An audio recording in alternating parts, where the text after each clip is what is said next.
Here in Wilkeson, Washington, the Coke Oven Park. So over 100 years ago or more, they would pull bituminous coal from the hills here, and they would put it in these ovens. And it says the raw coal was heated at very high temperatures to burn off the impurities to make coke, which was used for industrial purposes because it was hot.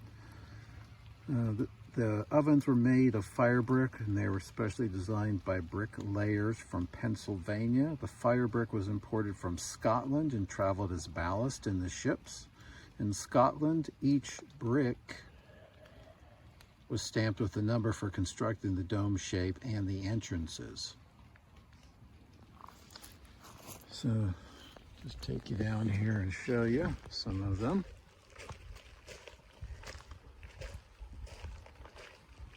Show you what they look like inside here. Not that big, really. There's the bricks, kind of like beehives.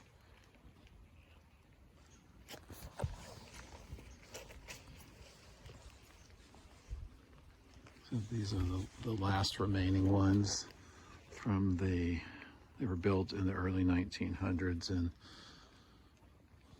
most of the rest were demolished in the 70s. I think they said there's a line of about 30 of them here, as you can see here.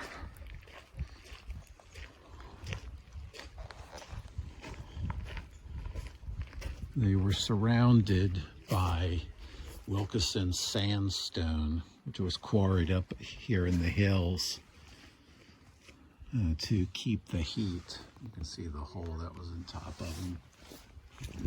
Apparently they had railroad tracks that ran on top of the coke mills, and they would dump the coal down until they filled it, seal up the top with a lid, close up the front and actually seal it up, and then heat them very hot, cook them, let them cool, and then they would get gigantic rakes and pull the coke out of these and put them on rail cars, and it said they were shipped from Tacoma, Alaska, and San Francisco.